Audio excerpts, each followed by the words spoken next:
En las últimas horas salió una información, los medios de prensa de la capital, que hace referencia a un hecho muy comentado aquí, de gran impacto, un triple homicidio, y cambiamos ya radicalmente el tema, y nos metemos en la parte periodística.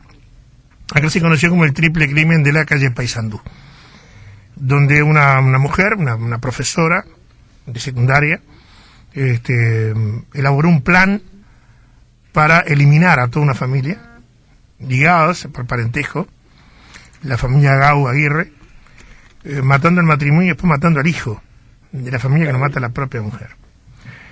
Y se pidió por parte de Fiscalía, y en las últimas horas la información que nos llega es que se habría aceptado la pena máxima, que son 30 años más 15. Correcto. ¿Cómo podemos explicarle a la gente que una persona que tuvo la capacidad de premeditar y elaborar un plan tan macabro pueda cumplir efectivamente esa pena? O sea, ¿cuáles son las posibilidades? Porque hay gente que, es más, en los últimos días, y esto lo tengo de corazón, me dijeron, mirá que aparentemente dentro de poco tiempo, capaz, o sea, porque ya empiezan a elucubrar, ¿no? Empiezan a manejar información que no es real, y que dicen de que de repente en cualquier momento podría estar nuevamente, por alguna razón, motivo aparente, en libertad. Entonces, ¿cómo se maneja todo esto? ¿Cómo se le explica a la gente, primero, los alcances de todo el caso, hasta dónde se puede llegar, y cuando se define y se pide una pena tan severa, que es la máxima, que permite nuestro código? Una cosa importante con respecto a lo que es las penas máximas, ¿no? Es la pena máxima 30 años, como decís bien tú, porque el código sí lo establece, nada impediría que eso se reforme y se pueda llegar a penas mayores. Los 15 años aditivos, el aditamento, el suplementario, que se le pone de 15 años, es, digamos, no es una pena en sí misma, no tiene la naturaleza de pena, sino que es una medida que se le agrega por la peligrosidad de esta persona. Las medidas son de distinto tipo. Estas, como el propio nombre lo señala, es una medida de seguridad eliminativa. Lo que se trata con este aditamento de 15 años es eliminar a la persona de digamos, tránsito fuera de las cárceles.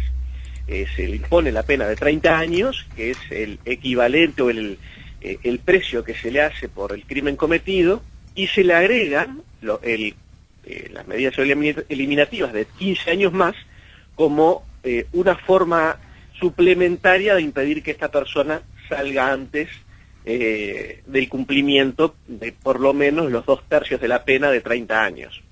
Por lo tanto, en principios, y salvo que existan modificaciones posteriores, es de suponer que esta persona debería estar privada de su libertad por lo menos un lapso de 20 años, con la posibilidad de hasta más tiempo también. Es muy difícil, yo puedo recordar el caso sonado del asesino serial Goncalves, sí, que fue la persona que más tiempo estuvo privado de su libertad y la cual sí tenía una pena y unas medidas de seguridad eliminativas similares. Pero bueno, dado que la Constitución establece que las cárceles no servirán para mortificar y propenderán a la profilaxis del delito, es decir, a la reeducación de las personas, es que se considera, por parte de la doctrina y de los sectores políticos en general, que en Uruguay no se puede o sería inconstitucional establecer una cadena perpetua. Es por eso que en la reforma que se propuso, en la reforma constitucional del año pasado, y uno de los elementos era la cadena perpetua revisable. Correcto. ¿Por qué? Porque con ese aditamento de revisable, de que eventualmente a uno se le condena a cadena perpetua y que luego, eventualmente, si operó algún cambio en la mentalidad, pueda salir antes, se eliminaba ese obstáculo que, si bien también era constitucional, está establecido o se puede interpretar como propio de normas internacionales. O sea que eso es un marco general. La persona esta en caso de ser condenada por 3 delitos de homicidios con todas las agravantes que uno puede imaginarse. El delito de homicidio está establecido en el artículo 310 de la Constitución, del Código Penal, perdón. Y en el artículo 311 y luego en el 312 se establecen las circunstancias que son de agravación especiales y muy especiales, ¿sí? Por ejemplo, cuando uno habla de las circunstancias agravantes especiales, estamos hablando de penas de 10 a 24 años. Y cuando hablamos de las muy especiales, hablamos de penas que van de 15 a 30 años. ¿Cómo puede ser o de qué depende que se le ponga a una persona 15 o 30 o 20? Bueno, depende de lo que el juez, que en definitiva va a ser quien resuelva, entiende que es la valoración, el precio que tiene haber cometido ese hecho, ¿sí? En este caso tenemos, por horroroso que ha sido, primero entendamos que este caso, al haber sido cometido en el año 2013, se investiga y se procede con el Código del Proceso Penal anterior, no con el actual, ¿sí? O sea que cualquiera sea el fallo, no debemos decir, esto es por la modificación del código, no. Esto se tramita por el código viejo, por el Código del Proceso Penal de 1980. En este caso, si uno se pone a ver las circunstancias agravantes especiales, y si uno tiene 5 numerales, este hecho, bueno, se lleva unas cuantas, porque estamos hablando, bueno, por lo menos acá, dado que la mecánica de cómo fue el hecho, contrató a uno, le dijo que lo ayudara a otro, que después que lo ayudara a otro porque era demasiado flaco, premeditación seguro. Premeditación seguro. Por lo tanto, acá estamos hablando de una circunstancia agravante especial de 3 delitos de homicidio consumados. Luego tenemos lo que es las agravantes muy especiales, y en el primer numeral se establece, que esto es el 312, la brutal ferocidad o grave sevicia. Claro. La grave sevicia, que es lo que puede aplicar para la muerte de la cuñada, y que era asimismo colega de ella, la grave sevicia es cuando se producen tormentos excesivos y un sufrimiento excesivo en el hecho de dar muerte. Una cosa es pegarle un tiro o darle una puñalada a una persona, y la otra, como en este caso, de sentársela encima y empezar a apuñalarla reiteradamente en zonas relativamente vitales para que sufra. O sea que también podría eventualmente imputársele una grave sevicia. El numeral segundo es el precio o promesa remuneratoria, lo que habitualmente se llama sicariato, claro, ¿sí? Que también se le puede llamar asesinato. Cuando uno habla del asesinato, en realidad, si bien muchas veces se habla y se refiere al asesinato para hablar de cualquier homicidio, el asesinato en sentido estricto es el que se comete por la promesa de una remuneración o de un beneficio. Y esto es tan antiguo como que la primera regulación que castigaba el sicariato es del año 670 a.C. Por lo tanto, es uno de esos delitos o de esas formas de delito, en este caso obviamente de homicidio, que está más, digamos, asentada en lo que es la cultura universal. Aquí además lo que tenemos es que pueden haber también agravantes de otros tipos, porque tenemos lo que son las agravantes especiales y muy especiales en el homicidio. Pero luego en el artículo 47 se establecen agravantes genéricas para todos los delitos o para gran parte de los delitos, ¿sí? Y bueno, y tenemos hasta el hecho de que haya sido cometido en nocturnidad. Bueno, tenemos también en lo que es las agravantes de este tipo, el hecho de que haya sido cometido por menores de edad, porque había creo que un muchacho de 16 y otro de 17 junto al mayor de edad que también fue imputado como mayor. Y ahí uno es que puede, y los oyentes seguramente se estarán preguntando cuando vayan viendo este tema, cómo puede ser que si todos coparticiparon de la misma forma y todos cometieron el mismo crimen, a los menores siendo menores, pero con tan poco para ser mayores, por lo tanto son personas que sabían y entendían perfectamente lo que estaban haciendo, tengan una pena que bueno, que no vaya a ser superior a los 5 años, por el mero hecho de ser menores de edad. Claro, era justamente uno de los temas que queríamos plantear, porque a ver, en aquel momento, bueno, se aclaró la participación de los muchachos, especialmente uno de ellos, que inclusive declaró que él se había negado a matar al niño. Sí. Pero que lo mató la mujer, porque la mujer no solamente tiene Sí. la muerte de la comunidad, sino desde la criatura.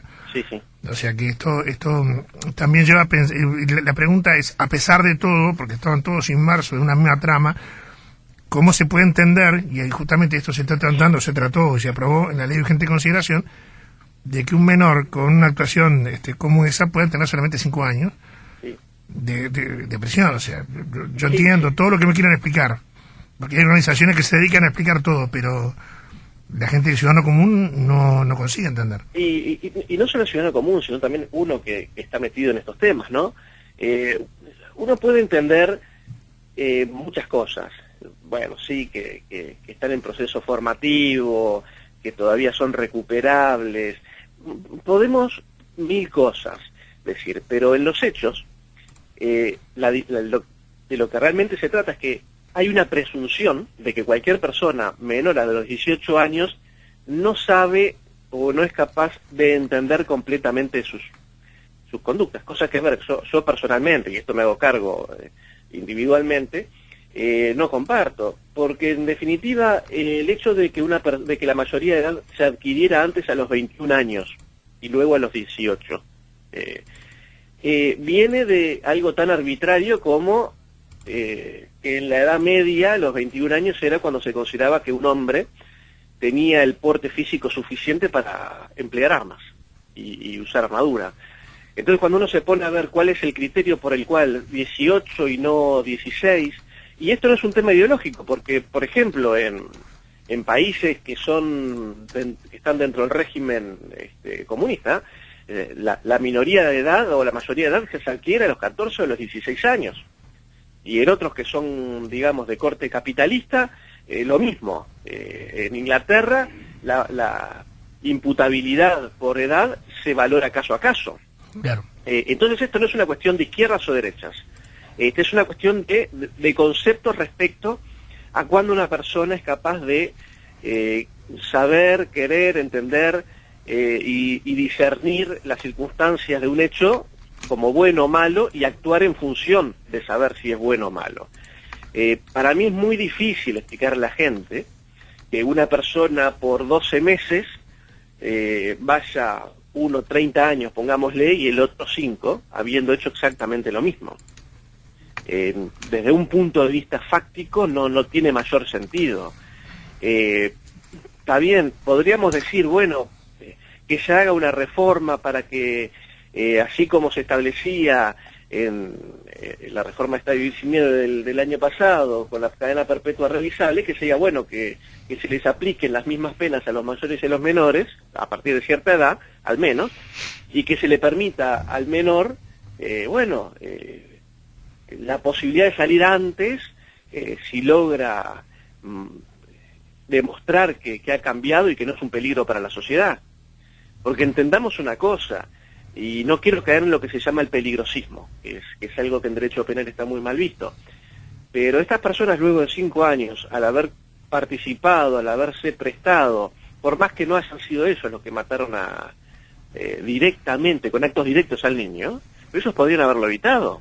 Ellos se estaban viendo ahí como la mujer sofocaba al niño. Claro. Estaban ahí parados.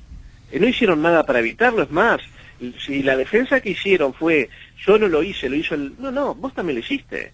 Porque eso estabas parado ahí y aceptaste hacerlo. Y yo no creo que en 5 años una persona pueda cambiar o pueda modificar su forma de entender las cosas. Y realmente creo que estos muchachos, por más que organismos internacionales y nacionales digan que cualquier persona menor de 18 años es un niño, cosa que para mí es un sinsentido, una persona de 16, 17 años es lo suficientemente grande como para entender y saber lo que está haciendo. Claro. Y bueno, y 5 años después, o eventualmente 10, no van a hacer o no van a generar grandes cambios en esa mente. Por eso es tan complicado explicarle a los vecinos, porque hasta uno mismo que está en estos temas y hasta uno mismo que se ha especializado en derechos humanos, no lo entiende. ¿Por qué? Porque el derecho humano no puede ser, o los derechos humanos no pueden ser solamente la protección de las personas que cometen delitos. Porque sí, los que cometen delitos deben ser amparados porque se ponen, digamos, a sujeción de lo que es el Estado para su penalización. Pero vamos, también los derechos humanos son los que tienen las personas que no quebrantan la ley. Y no puede ser que una vida valga distinto si el que acomete contra ella es una persona que tiene 18 a otra que tiene 17. Y eso, bueno, es algo que realmente es una muy buena pregunta esa, que uno sí tiene que decir que es por cuestiones, digamos, de ideología, de libertad o de determinación, pero no por ideologías de izquierdas o derechas. Exacto. Es tan complicado además poder explicarle a la gente el por qué no lo conversamos hoy con Margarita, el por qué no el cumplimiento efectivo.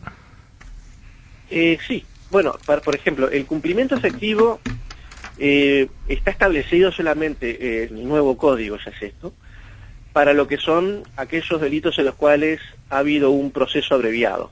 Cuando hay un acuerdo entre las partes en el proceso penal son el fiscal y el imputado, ¿sí? Cuando hay un acuerdo de proceso abreviado, la pena tiene que ser cumplida integralmente.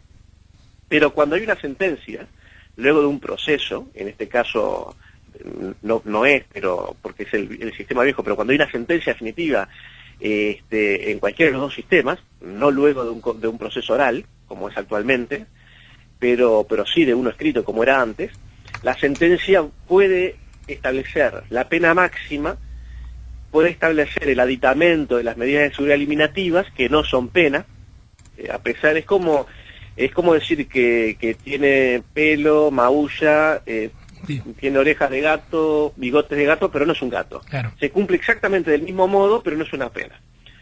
Y generalmente no se cumple, no se llega a cumplir, porque la persona generalmente sale antes de poder cumplir un día de medidas de seguridad eliminativas. Entonces uno puede decir, ¿para qué se ponen medidas de seguridad eliminativas si en definitiva luego no se van a cumplir? Bueno, se ponen de modo tal de que la persona no pueda salir con la media pena cumplida y tenga que cumplir 2/3 de la pena, como se establece para los casos en los cuales hay medidas de seguridad eliminativas. Pero luego, personas que hayan cumplido los 30 años más los 15, al menos en este momento no recuerdo. No, porque el propio Pablo Goncalves cumplió 24, 23 años. Por eso. En ese caso, los 24 años, estamos viendo que son 4 años más de los 2/3 del total de la pena de 30 años. Por lo tanto, en ese caso cumplió 24 de los 35 de privación de libertad, reiteramos, privación de libertad es pena más medidas de seguridad eliminativas. A él se lo condena a 45 años, pero en definitiva cumple 24 de los 30. Claro, ahora un tema que creo que, por lo menos yo lo considero, me parece que no es menor, es que este hombre salió y al año ya estaba involucrado en otros hechos delictivos, quedó preso en Paraguay, por ejemplo. Sí, por ejemplo. Si esto hubiera ocurrido aquí en nuestro país, esto era una crítica directa al sistema. Es que sí, y ahí está el tema. El problema es que cuando una persona tiene características tales como puede ser un asesino serial o una asesina en un hecho absolutamente aberrante como es el que estamos analizando ahora, estamos hablando de una personalidad que por más que haya cumplido la pena y y haya pagado su deuda con la sociedad, continúa siendo un peligro para la sociedad. Y cuando digo que al cumplir su pena pagó su deuda con la sociedad, estamos hablando de pagó su deuda con el Estado. Claro. Porque la deuda espiritual, vamos a decirle así, que saliendo un poco del derecho penal, la deuda que genera el haber matado a un niño sofocado, el haber torturado a una mujer, apuñalándola reiteradas veces con saña en el pecho. Al niño se le sentó encima para asfixiarlo. Bueno, vio y ordenó como autora intelectual. Esa persona no soy psicólogo, no soy psiquiatra, pero no creo que tenga posibilidades de redención y no creo que tenga posibilidades de reeducación ninguna. Una cosa que es importante de lo que mencioné recién, cuando uno habla de la autoría de un crimen o de un delito, el autor intelectual, como muchos pueden saber, es aquel que idea la situación. Y el autor material es el que efectivamente la realiza. En este caso, esta persona, esta asesina, reviste las dos condiciones, porque es quien planeó, pero además es quien efectivamente mató al niño. ¿Sí? Por lo tanto, ella es autora penalmente responsable de ese homicidio, autora de los otros, por acción material, autora de los otros dos homicidios, digamos, por haber pagado, pero también tenemos la circunstancia de que lo cometen con pluralidad y con presencia de menores. Y es más, me atrevería a decir que si ese mismo delito, ese mismo hecho delictivo, fuera cometido en la actualidad, se le podría imputar también el numeral octavo del artículo 312, que es el que habla de feminicidio. Claro. ¿Sí? Porque acá estamos hablando, y por las expresiones que ella repetía, por lo que ella decía, por la forma en que ella se comportaba y las cosas que decía ante sus colegas respecto a su cuñada, naturalmente que uno puede concluir de que aquí había un móvil de odio, de desprecio o menosprecio, por el hecho de ser mujer, a pesar de que fuera mujer, porque el código no establece que... Claro, no es hombre contra mujer, puede ser mujer contra mujer. Sí. Perfectamente, porque no es un delito que sea con lo que se llama sujeto calificado. El sujeto calificado es cuando de repente en un tipo penal es lo que habitualmente se le dice delito, dice el funcionario público que, por ejemplo, ¿no? Eso es un delito con sujeto determinado, porque se determina que solamente puede cometer ese delito un funcionario público, ¿sí? Como por ejemplo el fraude, como por ejemplo el abuso de funciones. Ahora, cuando dice, como dice el artículo 310, que refiere al homicidio, del cual estos son agravantes especiales, el que, cuando dice el que, es cualquier persona, el o la que, ¿sí? Por lo tanto, esto es el artículo, el numeral octavo, que dice contra mujer por motivos de odio, desprecio o menosprecio por su condición de tal. Y a mi juicio, otros colegas tal vez tendrán una visión distinta, perfectamente podría haber encuadrado dentro de lo que era de lo que es un femicidio.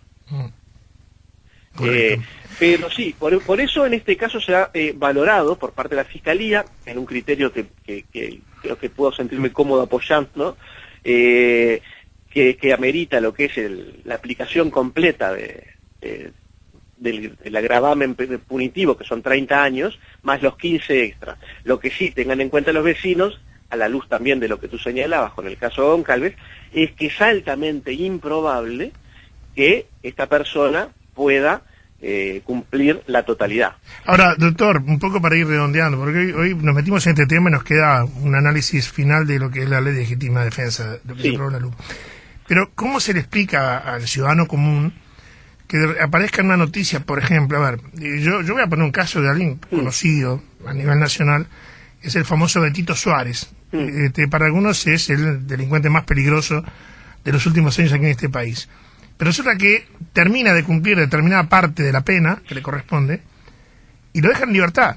Y uno ya sabe de que él, desde la cárcel, porque además se manejaba esa información, operaba y él dirigía a su tropa, ¿verdad?, por llamarlo de alguna manera, para seguir cometiendo delitos. Sí, sí. Entonces, ¿cómo se entiende de que acá sea tan simple, tan sencillo de decir cumplieron tanto, no importa quién sea, no importa a qué se dedique, no importa cuál es la proyección futura del individuo, lo dejan en libertad?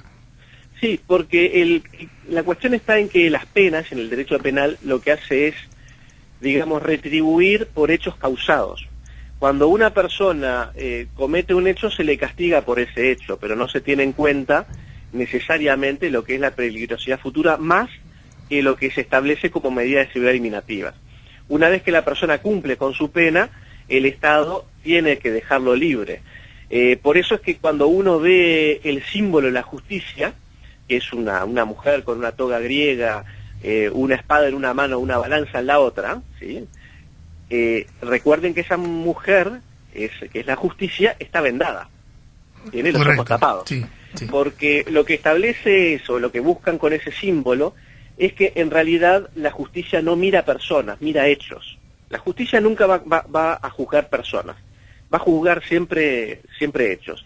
Por lo tanto, una persona puede ser la peor de las personas posibles, que luego, si cometió un hecho, que la pena es mucho más benigna, digamos, que la naturaleza maligna de esa persona, va a ser solamente castigada por el hecho que cometió.